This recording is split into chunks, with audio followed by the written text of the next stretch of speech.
दोस्तों, इस टॉपिक से संबंधित हमने दो वीडियो बना दिया है, एक रणवीर सेना की पूरी कहानी की और दूसरा ब्रह्मेश्वर मुखिया के पूरी कहानी की। इन दोनों ही वीडियोज को आप चैनल पर जाकर देख सकते हैं।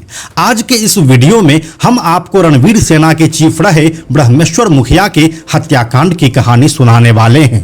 इस बात को तो हम सभी जानते ही हैं कि मुखिया जी को 1 जून 2012 को आरा में उनके घर के नजदीक ही गोली मारकर हत्या कर दी गई थी, लेकिन इस हत्या की गुत्थी अभी तक फंसी हुई है।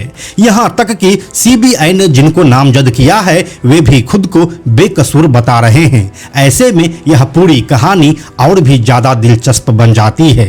दोस्तों, इस वीडियो में कई ऐसी बातें होने वाली है जो कुछ लोगों के भावना को आहत कर सकती है, लेकिन मेरा यकीन मानिए, जो भी जानकारी हम आपको दे रहे हैं वो 100% सही है और ये सभी जानकारी इंटरनेट पर पब्लिक डोमेन में उपलब्ध है, जिसे आप कभी भी वेरीफाई कर सकते हैं। तो चलिए ब्रह्मेश्वर मुखिया हत्याकांड की पूरी कहानी पर आपको लेकर चलते हैं कि 1 जून 2012 को क्या हुआ था और इसको लेकर पूरे राज्य में कैसे लॉ एंड ऑर्डर बिगड़ा और तब से लेकर अब तक इस केस के ऊपर क्या क्या काम हुआ है। हेलो एंड नमस्कार, मेरा नाम है प्रशांत और आप देख रहे हैं बेजोड़जोरा.com का यूट्यूब चैनल। दोस्तों, बिहार के भोजपुर जिले के खोपिरा गांव में राम बालक सिंह के घर 13 मार्च 1947 को जन्मे ब्रह्मेश्वर सिंह बिहार में जातिगत लड़ाई का सबसे बड़ा चेहरा माना जाता है। साल 1970 में वह अपने पंचायत के निर्विरोध मुखिया चुन लिए गए थे और लगातार 15 साल तक खोपिरा के मुखिया रहे, जिसके बाद उन्हें मुखिया का टाइटल मिला और उनकी पहचान ब्रह्मेश्वर मुखिया की बन गई। फिर 90 के दशक में नक्सली संगठनों और बड़े किसानों के बीच खूनी संघर्षों में वो अपनी प्राइवेट आर्मी रणवीर सेना के साथ मिलकर हथियार उठाए और बड़े आंदोलन का बिगुल फूंक दिया, जिससे बिहार सालों तक रक्त रंजित रहा। साल 1994 में नक्सली आतंक और सरकार से दुखी होकर ब्रह्मेश्वर मुखिया ने रणवीर सेना का गठन किया, जो ऊंची जाति के जमींदारों की एक प्राइवेट आर्मी कही जाती थी। इसके बाद ब्रह्मेश्वर मुखिया ने कम समय में ही बिहार में अपना बड़ा जनाधार तैयार कर लिया। इस बीच मुखिया और उनकी सेना पर दर्जनों बार नरसंहार का आरोप लगा, जिसकी वजह से वह 9 साल के लिए जेल भी गए, लेकिन उन्हें पहले बेल मिली और फिर साल 2011 में वह बरी हो गए। जेल से निकलने के बाद उन्होंने 5 मई 2012 को अखिल भारतीय राष्ट्रवादी किसान संगठन के नाम से संस्था बनाई और वे बोले कि वह किसानों के हित की लड़ाई लड़ते रहेंगे। लेकिन इसके 1 महीने के अंदर ही 1 जून 2012 को जब वह सुबह के 4 बजे मॉर्निंग वॉक के लिए निकले, तभी कुछ अज्ञात हमलावरों ने उन्हें आरा के कतीरा मोड़ पर गोली मार दी, जिससे उनकी मौके पर ही मृत्यु हो गई। दोस्तों, ब्रह्मेश्वर मुखिया कोई आम शख्स नहीं थे। वह बिहार में जातीय नरसंहार का सबसे बड़ा चेहरा थे और उनके पास लाखों की संख्या में जन समर्थन भी था, जो उन्हें मसीहा से कम नहीं समझते थे। इसीलिए जैसे ही उनकी हत्या की खबर बाहर आई, चारों तरफ कोहराम मच गया। इस घटना को आरा में अंजाम दिया गया था, लेकिन इसकी आंच करीब 60 किलोमीटर दूर बिहार की राजधानी पटना में भी पहुंचने वाली थी। इस समय बिहार में नीतीश कुमार की सरकार थी और अभयानंद यहां के डीजीपी हुआ करते थे। 1 जून 2012 को डीजीपी अभयानंद का पटना में एक कार्यक्रम था।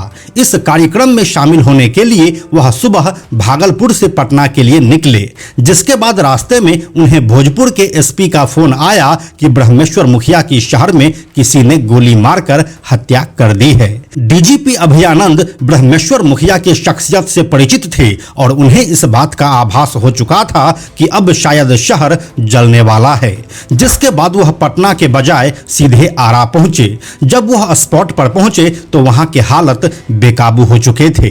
स्पॉट पर शहर के एसपी और राज्य के डीजीपी मौजूद थे। इसी से आप इस घटना का अंदाजा लगा सकते हैं, लेकिन फिर भी मुखिया जी के समर्थक थे कि मानने को तैयार नहीं थे। इसके लिए पुलिस बल प्रयोग नहीं कर सकती थी और उन्हें अपने हाथों को बांधे रखना ही था, जो डीजीपी ने किया भी। खैर, इसी बेकाबू हालत के बीच मुखिया जी के परिजनों ने उनका अंतिम संस्कार आरा में करने के बजाय पटना स्थित बांस घाट पर करने का निर्णय लिया। इसका मतलब यह हुआ कि अब एक बड़ा समर्थक वर्ग आरा से पटना आएंगे, जो बिल्कुल भी नॉर्मल बात नहीं थी। इस दौरान समर्थकों ने रास्तों में कई जगह पर तोड़फोड़ की और आगजनी भी किए, लेकिन पुलिस को अपना हाथ बांधे रखना पड़ा, नहीं तो नुकसान और ज्यादा हो सकता था। यहाँ पर पुलिस का मोटिव एक ही था कि किसी भी तरह से पहले मुखिया जी का अंतिम संस्कार करवाया जाए और फिर भीड़ अपने आप ही काबू में आ जाएंगे, और यही हुआ भी। अब कहानी में आगे चलते हैं। साल 2012 में इस घटना को अंजाम दिया गया था, लेकिन साल 2013 तक बिहार पुलिस को इसमें कोई सफलता नहीं मिली थी। फिर साल 2013 में बिहार सरकार ने इस मामले की जांच सीबीआई को सौंप दी। अब इस पूरे मामले में बिहार के ही एक पूर्व आईपीएस अमिताभ कुमार दास की एंट्री होती है। उनके अनुसार सीबीआई को भी 6 साल तक कोई कामयाबी नहीं मिली, वह भी अंधेरे में ही तीर चलाती रही। साल 2020 में सीबीआई ने सुराग देने वाले को 10 लाख रुपए इनाम की घोषणा की। इस बीच मैं अपने स्तर से इस घटना का सुराग लगाने में लगा रहा। साल 2020 में मुझे यह पता चला कि हुलास पांडे ने ब्रह्मेश्वर मुखिया की हत्या की है। इसकी जानकारी मैंने पत्र के माध्यम से सीबीआई डायरेक्टर को दी और अपना बयान दर्ज कराने का अनुरोध किया। मेरे पत्र से सीबीआई मुख्यालय में खलबली मच गई और पटना ऑफिस को बयान दर्ज करने का आदेश मिला। सीबीआई के डीएसपी स्तर के ऑफिसर ने मेरा कलमबंद बयान लिया और यह बयान सीबीआई की केस डायरी में मौजूद है। बिहार के पूर्व आईपीएस अमिताभ कुमार दास ने आगे कहा, मैंने सीबीआई को दर्ज कराए बयान में हत्या की 2 वजहें बताई थी। पहली वजह हथियारों का झगड़ा था। हुलास पांडे और उनके भाई सुनील पांडे की नजर रणवीर सेना के हथियारों पर थी। रणवीर सेना के पास आधुनिक हथियार थे और यह हुलास पांडे और सुनील पांडे की आंखों में गर गए थे। दोनों चाहते थे कि ब्रह्मेश्वर मुखिया हथियारों को उन्हें सौंप दे, लेकिन वह तैयार नहीं थे। और दूसरा विवाद राजनीतिक वर्चस्व को लेकर था। ब्रह्मेश्वर मुखिया और हुलास पांडे एक ही जिले से आते थे। दोनों की राजनीतिक महत्वाकांक्षा रही है। सुनील पांडे विधायक रहे, जबकि हुलास पांडे एमएलसी रहे। ब्रह्मेश्वर मुखिया भी अपने बेटे को राजनीति में उतारना चाहते थे। यहाँ से कहानी एक म्यान में 2 तलवार वाली हो गई और यह भी मुखिया की हत्या की एक वजह बनी।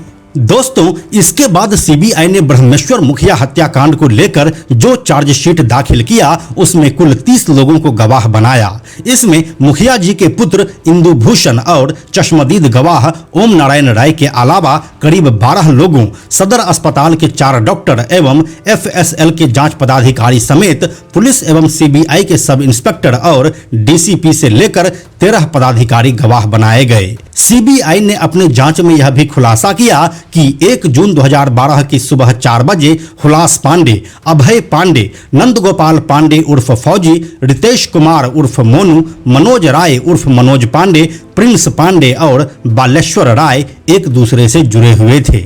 इसमें अमितेश कुमार पांडे उर्फ गुड्डू पांडे और प्रिंस पांडे आरा के कतीरा मोड़ के पास थे। हुलास पांडे और बालेश्वर राय स्कॉर्पियो में थे। मनोज राय गाड़ी चला रहे थे, जबकि अभय पांडे, नंदगोपाल पांडे उर्फ फौजी, रितेश कुमार मोनू, अमितेश कुमार पांडे उर्फ गुड्डू और प्रिंस पांडे पांव पैदल ही थे। मुखिया जी को उनके घर के पास नियमित की तरह जब उन्होंने टहलते देखा तो मनोज राय उर्फ मनोज पांडे ने पहले उन्हें स्कॉर्पियो में बुलाया और फिर ब्रह्मेश्वर सिंह मुखिया को स्कॉर्पियो की बीच वाली सीट पर बैठाया गया। इसके बाद नंदगोपाल पांडे उर्फ फौजी और अभय पांडे ने ब्रह्मेश्वर मुखिया के दोनों हाथ पकड़ लिए और हुलास पांडे ने अपनी पिस्तौल से मुखिया पर 6 राउंड फायर किए, जिससे वह जमीन पर गिर गए। ब्रह्मेश्वर मुखिया की हत्या के बाद बाकी लोग भी घटनास्थल के आसपास थे और गुड्डू पांडे अपने हाथों में AK-47 लेकर सड़क पर खड़ा था। हुलास पांडे और बालेश्वर राय वहां से मनोज राय के साथ स्कॉर्पियो में आरा रेलवे स्टेशन की ओर चले गए और बाकी लोग अभय पांडे, नंदगोपाल पांडे उर्फ फौजी, प्रिंस पांडे अमितेश कुमार पांडे, गुड्डू पांडे और रितेश कुमार उर्फ मोनू वहां से पैदल भाग गए। सीबीआई की चार्जशीट के मुताबिक ब्रह्मेश्वर मुखिया मर्डर में राजनीतिक प्रतिशोध और सियासी पतन का डर जैसे बड़ी वजहें सामने आई।